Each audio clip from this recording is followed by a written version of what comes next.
All right, so first off, I want to talk about the attack itself, because investigators were quick to say this was an attack, and they haven't necessarily called it a terror attack, but by saying it's an attack, is that what they're saying? I think so. I mean, I think the motivations of this are still unclear. I mean, it's a very bizarre way that this has been reported. We're hearing that this is a Saudi individual, about 50 years old, and the assumption then would be that this is an Islamist motivated attack. However, what we're also hearing is that this individual may have been a devout opponent of Islamism or of Islam, which then raises questions. Why is he driving his car through the middle of a Christmas market if his primary motivation is anti-Islam? So I think right now, I think it's safe to say we've got more questions than answers, but this does appear to be ideologically or religiously motivated, but exactly what is motivating this individual has not yet been made clear. He is in custody with the German authorities. I am sure right now they're trying to learn a little bit more about what's going on. By the way, I think we should also note that there may have been an extradition request for him by the Saudi government, and that in and of itself is bizarre as well.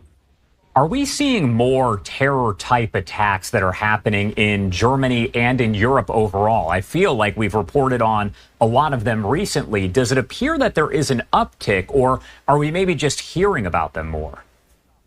Well, I mean, you could go back to 2016. There was one attack like this in a German market back then. There was another one in France the same year. There have been stabbings. There have been attacks throughout Europe. I think what we can say about those, and I think it's really unclear right now whether we can connect this most recent attack to the previous ones, was that the Islamic State or Sunni jihadist radicals, if you will, were still carrying out attacks in the heart of Europe.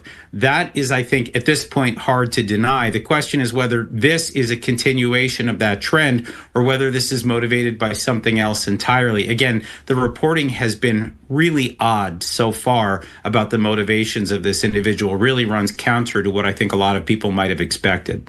And you kind of mentioned this already, but this attack happening one day off from the 8-year anniversary of the Christmas market attack in Berlin, where, as you mentioned, an Islamic extremist plowed through the crowd with a truck, more than a dozen people killed. Do we know if there's the possibility of any kind of connection? Is that something that investigators will likely look into at this point? Look, it's the first thing that comes to mind when you hear about a car driving through a Christmas market in Germany. You immediately go back to 8 years prior, almost to the day. I think it's undeniable that we have to make at least a connection in our minds. Now, whether this was designed to be a follow-on attack or, some kind of echo of what happened 8 years ago, I think remains to be seen. And again, it's just bizarre when we hear about this man being motivated by anti-Islamic ideology. So again, why are you seeing this person plow his car through a Christmas market if he's anti-Islam? Perhaps he's a devout atheist or a radical atheist. We just don't know right now. And I think the German investigators that are speaking to him, it's really upon them to hopefully come out with a statement soon that clarifies this. But I think, maybe to broaden out for a minute, we are now seeing the return of al-Qaeda in Syria. There is, of course, we see continued attacks by the United States against ISIS positions in Syria since the fall of the Bashar al-Assad regime. We could see right now a reigniting, if you will, of this battle between the West and Sunni jihadi forces. But again, right now, we just don't know what motivated this individual in Germany yesterday.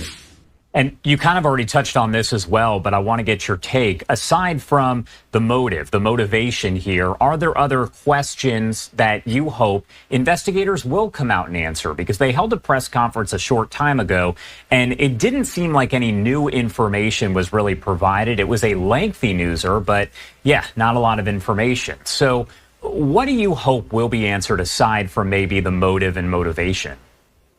Well, I mean, look, we know the tactics. We know what this person did. So there's not a lot of question there. Really, it is a question of whether there was an outstanding extradition request from the Saudi government that was ignored.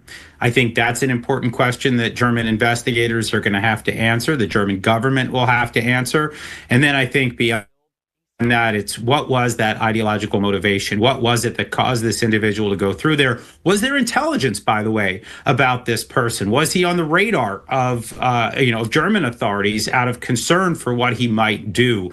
These are, again, questions we just don't know, but we're going to have to answer, and hopefully soon, because you can see how this debate is shaping up. It's become very much an anti-immigration discussion in Germany, and that's, of course, spilling over here into the United States as well, talking about the need to close borders and the like. What's interesting, though, is that it does appear that this individual arrived in Germany legally. He's been there for, I think, the better part of 8 or 10 years.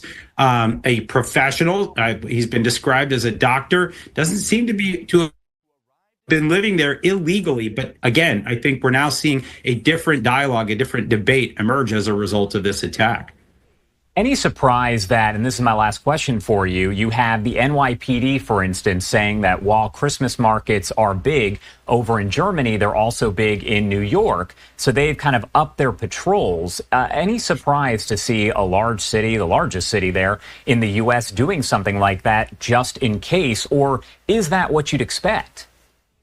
It's what I would expect. I mean, New York City is kind of the gold standard, and it needs to be, right? This is arguably the most important city for commerce in the United States. And they have a massive unit within NYPD, lots of connections out to the Department of Justice, to the FBI, to the CIA.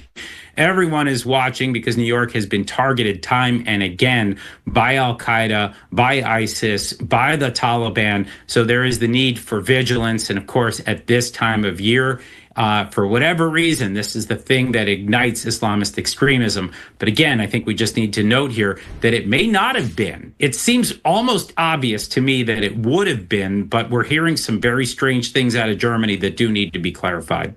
Yeah, a lot left to be clarified. Jonathan Schanzer, thank you so much, as always, for being here with us. Anything else you want to add about any of this before I let you go?